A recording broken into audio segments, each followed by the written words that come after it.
매일 퇴근하면 현관 앞에서 기다리는 고양이. 집사는 그 눈빛이 반가움이라고 믿습니다. 그런데 충격적인 사실 알려드릴까요? 고양이의 눈에 비친 집사의 얼굴은 이목구비도 없는 흐릿한 살덩어리입니다. 믿기 어렵지만 이건 실제입니다. 고양이의 시력은 인간의 절반도 되지 않습니다. 25cm 이내는 아예 초점이 맞지 않습니다. 매일 밥을 챙겨주는 그 얼굴을 고양이는 평생 단 한 번도 제대로 본 적이 없다는 뜻입니다. 그런데 이상합니다.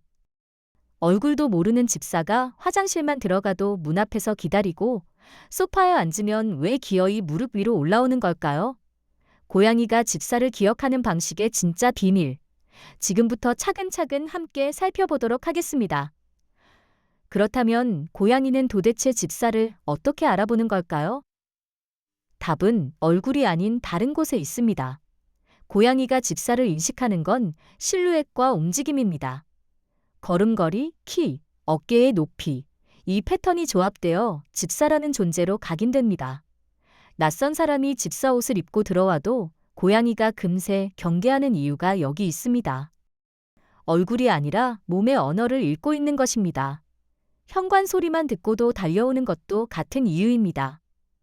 집사의 발소리 패턴, 열쇠 소리, 문 여는 방식이 몸에 기억되어 있습니다.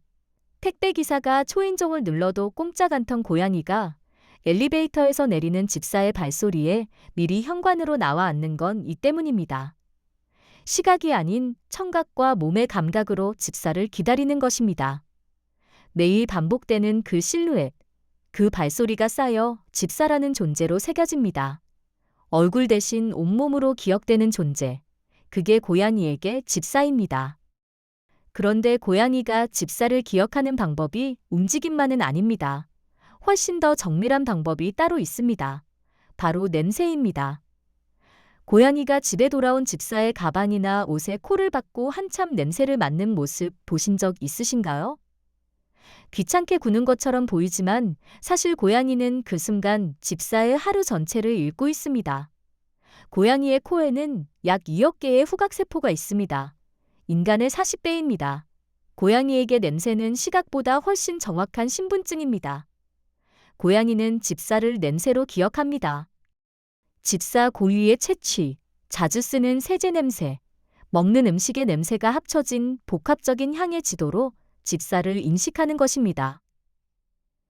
집사가 평소와 다른 향수를 뿌리거나 낯선 냄새를 묻혀 들어오면 고양이가 갑자기 경계하며 냄새를 다시 확인하려 드는 건 이 때문입니다. 내가 아는 그 냄새가 아니어서 잠깐 낯선 존재로 인식하는 것입니다. 더 놀라운 건 고양이가 집사의 감정 상태까지 냄새로 읽는다는 사실입니다. 스트레스를 받으면 인간의 땀에서 분비되는 호르몬 성분이 달라집니다.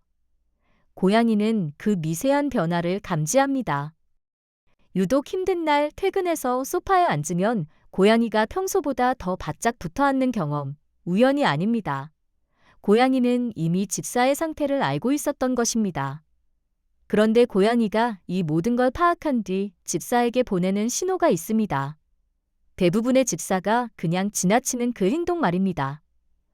고양이가 집사 다리 사이를 8자로 비집고 다니거나 발목에 몸을 비비는 행동. 귀엽지만 걸을 때마다 걸려 넘어질 것 같아 당황했던 경험 있으신가요? 이건 단순한 애교가 아닙니다. 고양이는 지금 집사에게 자신의 냄새를 입히고 있는 것입니다. 고양이의 뺨, 턱, 옆구리에는 페로몬 분비샘이 있습니다. 이 부위를 무언가에 문지르는 행동을 번팅이라고 합니다. 고양이는 자신이 안전하다고 느끼는 영역과 존재에게 이 페로몬을 남깁니다. 집사의 다리에 몸을 비빈다는 건 이 사람은 내 영역 안의 존재라고 선언하는 것입니다. 고양이가 자기 냄새를 묻힌 대상은 가구든 사람이든 고양이에게 안전한 세계의 일부가 됩니다. 반대로 집사가 고양이의 이마나 볼을 긁어주면 고양이가 더 세게 얼굴을 비벼오는 경우도 있습니다. 집사가 자신에게 냄새를 입혀주는 행동으로 받아들이기 때문입니다. 서로 냄새를 교환하는 이 행동이 고양이에게는 가장 친밀한 스킨십입니다. 그리고 고양이가 집사에게만 내는 독특한 소리가 있습니다. 고양이끼리는 평생 단 한 번도 하지 않는 오직 집사 앞에서만 나오는 소리입니다. 바로 야옹입니다. 당연한 소리 같지만 사실 야옹은 고양이끼리는 절대 하지 않는 소리입니다. 길고양이 두 마리가 마주쳤을 때 하악질은 해도 야옹하지 않습니다. 어미와 새끼 사이에도 마찬가지입니다.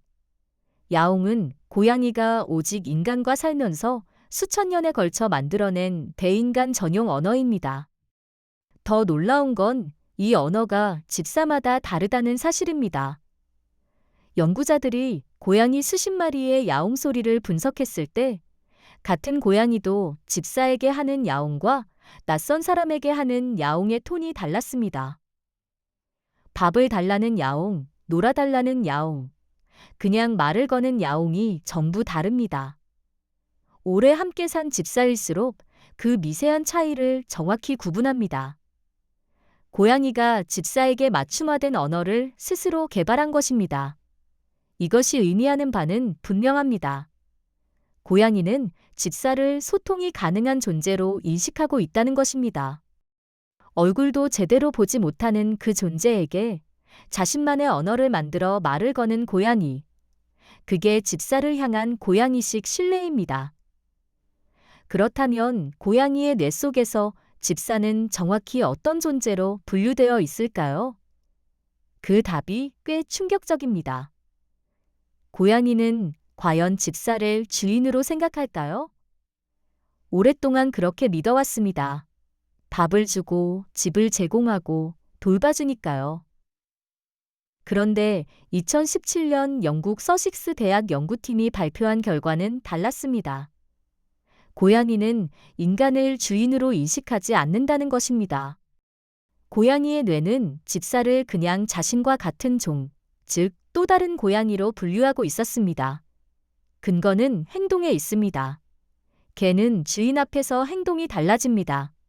더 복종적으로 굴고 눈치를 봅니다. 하지만 고양이는 집사 앞에서도 혼자 있을 때와 행동이 거의 같습니다. 명령을 따르지 않고 부른다고 오지 않으며 혼낸다고 바뀌지 않습니다. 이건 반항이 아닙니다.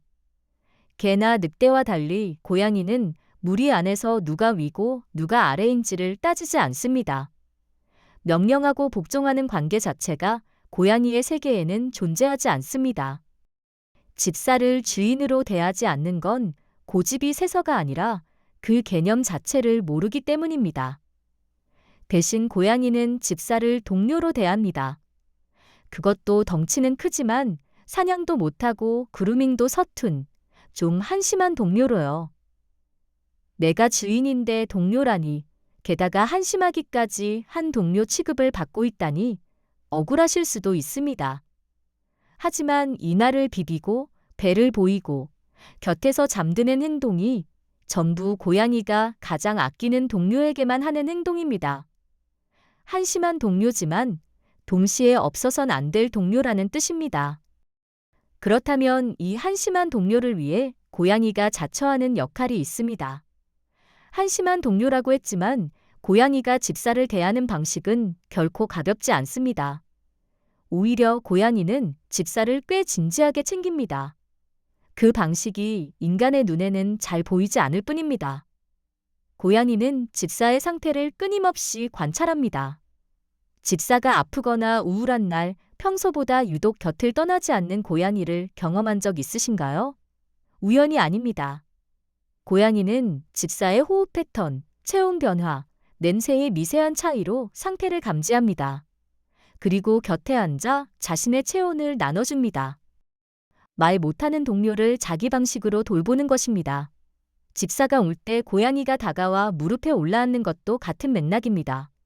훈련받은 행동이 아닙니다. 동료가 힘들어 보이니 옆에 있어주는 것입니다.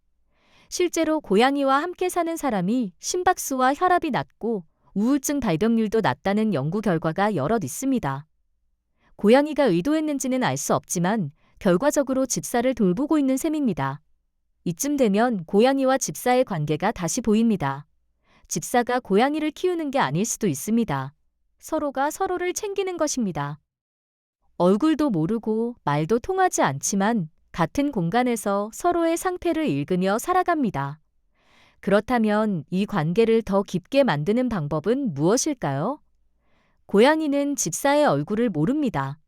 하지만 집사의 발소리를 알고, 체취를 알고, 집사가 힘든 날을 압니다. 얼굴 없이도 이토록 정확하게 한 사람을 기억하고 곁에 있어준다는 것. 그 자체가 고양이가 집사에게 보내는 가장 깊은 신뢰입니다. 고양이와 더 가까워지고 싶다면 주인이 되려 하지 마세요. 지시하고 훈련시키고 복종을 요구하는 방식은 고양이에게 통하지 않습니다. 대신 동료처럼 대하면 됩니다. 이름을 부를 때 높은 톤으로 불러주고, 눈이 마주치면 천천히 눈을 감아주고, 손을 내밀기 전에 먼저 냄새를 맡게 기다려주는 것. 거창하지 않습니다. 고양이의 언어를 조금 알고 나면 매일 반복되는 작은 순간들이 전부 다르게 보이기 시작합니다.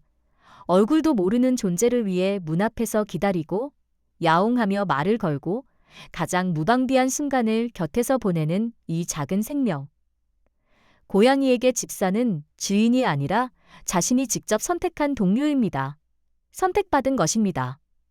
지금 이 순간 당신의 고양이는 어떤 방식으로 당신에게 그 신호를 보내고 있을까요? 오늘 영상이 유익하고 재밌으셨다면 구독과 좋아요 부탁드리겠습니다. 영상 제작에 큰 힘이 됩니다. 다음 영상에서 뵙겠습니다.